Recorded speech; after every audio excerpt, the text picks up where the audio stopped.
Good morning students. 10वीं वाले बच्चे, सिद्धि हिंदी विद्यालय की इस ऑनलाइन क्लासेस में आपका हार्दिक स्वागत है। अब बच्चों, व्याकरण में हमारा ये जो विषय चल रहा है वो समास का है और समास करीबन हिंदी भाषा के भीतर समास के 6 प्रकार हमारे हो गए हैं।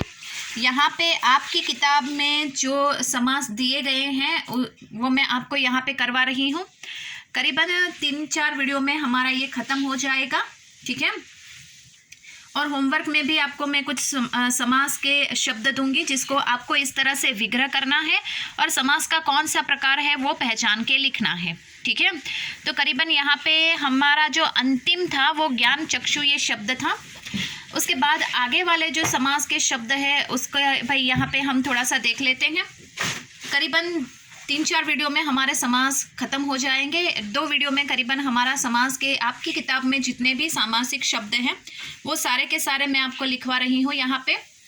और इसके साथ साथ जैसे ही ये यहाँ पे समास के शब्द खत्म होते हैं, सामासिक पद हमारे खत्म होते हैं, उसके बाद होमवर्क मैं आपको दूंगी, वो आपको लिखना है। वो सिर्फ शब्द मैं आपको दूंगी, फिर उसके बाद के वीडियो में मैं आपको आंसर के साथ वो बताऊँगी, ठीक है, ताकि आप भी थोड़ा घर पे बैठ के थोड़ा उसका रिवीजन करो, थोड़ा पढ़ो और समझो।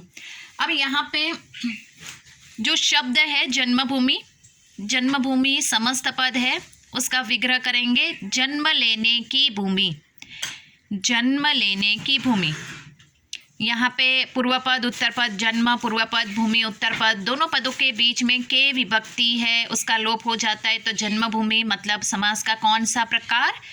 तत्पुरुष समास, ठीक है बच्चों। उसके बाद यहाँ पे शोध प्रबंध, शोध प्रबंध, ठीक है, ये समस्त पद है, उसका ये शब्द का विग्रह करने पर शोध करके लिखा गया प्रबंध, शोध करके लिखा गया प्रबंध। शोध पूर्व पद, प्रबंध उत्तर पद, करके, करके का के लिए में पर से, ठीक है, तो ये तत्पुरुष में आएगा। उसके बाद राष्ट्रभाषा, राष्ट्रभाषा, राष्ट्रभाषा, तो यहाँ पे ये समस्त पद है, इसका विग्रह करो बच्चों। तो यहाँ पे राष्ट्र के लिए भाषा, राष्ट्र के लिए भाषा अर्थात राष्ट्र की भाषा, ऐसा भी लिखोगे तो भी सही है। क्यों? क्योंकि यहाँ पे विभक्ति हमें एक ही का के लिए में पर से के लिए आया ना, के लिए। तो यहाँ पे राष्ट्र पूर्व पद, भाषा उत्तर पद, दोनों पदों के बीच में के लिए विभक्ति, तो मतलब यहाँ पे कौन सा प्रकार? तत्पुरुष।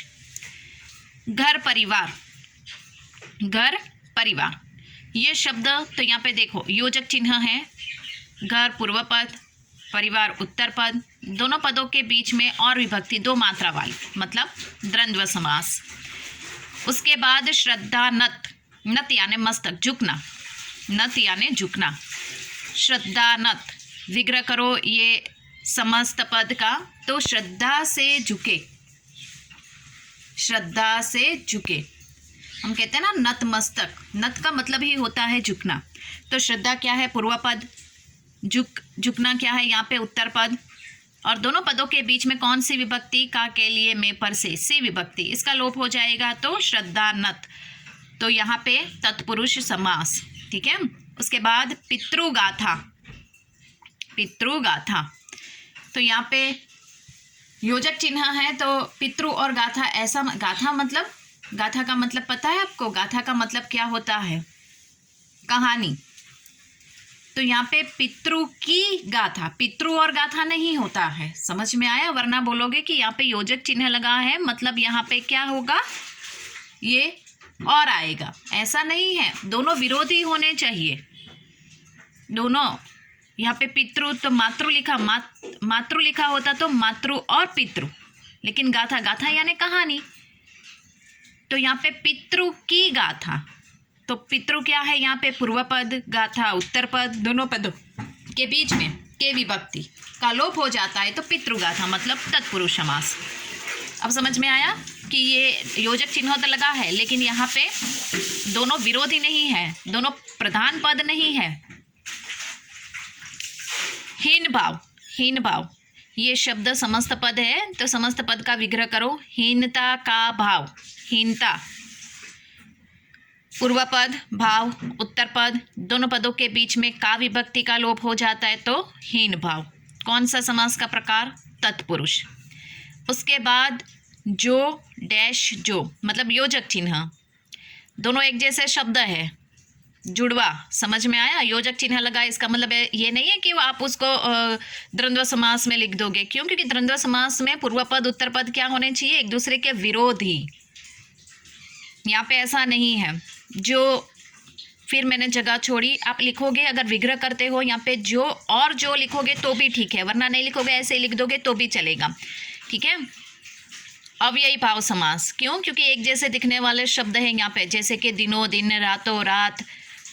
समझ में आया आपको? मैंने आपको बताया था जो एक जैसे दिखने वाले जुड़वा जैसे शब्द हो तो आप समझ जाना वो अव्ययी भाव है। उसके बाद दूसरा वही प्रकार, धीरे डैश धीरे। हम कहते हैं ना धीरे धीरे चलो, मतलब एकदम धीमी गति से चलना है, चल रहे हो उससे भी और धीमी गति से चलो। समझ में आया? अर्थ तो एक ही है, धीरे और धीरे। और लिखोगे तो भी चलेगा, नहीं लिखोगे तो भी चलेगा। धीरे और धीरे मतलब अव्ययी भाव समास। तो वो ये नहीं होगा यहाँ पे कि चलो हमने द्वंद्व समास में लिख दिया, क्योंकि द्वंद्व समास में तो हमें और एवं या देखना है। तो यहाँ पे धीरे धीरे एक जैसे जुड़वा शब्द है। समझ में आया? ये एक दूसरे के विरोधी नहीं है। यहाँ पे लिखा होगा धीरे और जल्दी, जल्दी और धीरे, ऐसा लिखा हुआ होता तो हम जल्दी और धीरे ऐसा हम कर सकते थे, लेकिन यहाँ पे तो धीरे धीरे मतलब एक ही शब्द है, दो बार आया हुआ। तो मैंने आपको बताया ना, जो जुड़वा दिखे ऐसे शब्द हो तो अव्ययी भाव में आते हैं, लेकिन विरोधी हो यहाँ पे और योजक चिन्ह लगा हो तो ये समझ जाना कि वो द्वंद्व में आता है। ठीक है। उसके बाद सहन शक्ति, सहन शक्ति समस्त पद है, उसका विग्रह करो बच्चों यहाँ पे। तो सहन करने की शक्ति, सहन करने की शक्ति। सहन क्या है? पूर्व पद, शक्ति उत्तर पद की विभक्ति है। ठीक है। विभक्ति का लोप हो जाएगा तो सहन शक्ति। कौन से समास का प्रकार? तत्पुरुष। उसके बाद शिक्षा प्रणाली, शिक्षा प्रणाली विग्रह करो। शिक्षा की प्रणाली, शिक्षा और प्रणाली नहीं आएगा, शिक्षा की प्रणाली। शिक्षा पूर्व पद, प्रणाली उत्तर पद, दोनों पदों के बीच में की विभक्ति का लोप हो जाएगा तो तत्पुरुष समास। गलत डैश गलत, एक दूसरे देखो जुड़वा जैसे, तुरंत ही समझ में आ जाएगा, अव्ययी भाव में आएगा, है ना। गलत डैश गलत, एकदम गलत, गलत ही गलत। हम कहते हैं ना गलत ही गलत है, तो मतलब एकदम गलत, हमको पता है, 100% प्रूफ है हमारे पास कि नहीं ये गलत ही है, तो अव्ययी भाव समास। अर्थ में यहाँ पे कोई बदलाव नहीं हुआ और एक जैसे दिखने वाले शब्द हैं। उसके बाद महामानव, महामानव यहाँ पे ढेर सारे मनुष्य लिखोगे तो भी सही है। महामानव, महामानव उमड़ पड़ा, तो मतलब ढेर सारे मनुष्य उमड़ पड़े, अर्थात यहाँ पे हम ये भी कह सकते हैं कि महान मानव, ऐसा भी लिख सकते हैं विग्रह करने पर। ये लिखो या ये लिखो, दोनों सही है। महान मानव ये लिखोगे तो भी सही है, और ढेर सारे मनुष्य ये लिखोगे तो भी सही है, लेकिन वो किस में आएगा? कर्मधारय में। कर्मधारय की परिभाषा याद है ना आपको? उसमें हमें क्या देखना है? विशेषण, विशेष्य मानव है ना, मनुष्य विशेषण। महान शब्द उसकी विशेषता बताता है, मनुष्य कैसा है? महान।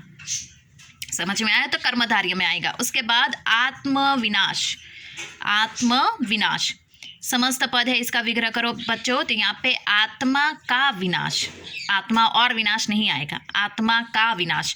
आत्मा क्या है? पूर्व पद, विनाश क्या है? उत्तर पद। दोनों पदों के बीच में कौन सी विभक्ति है? का विभक्ति का लोप हो जाएगा तो तत्पुरुष समास। अब समझ में आया? तत्पुरुष समास आएगा यहाँ पर।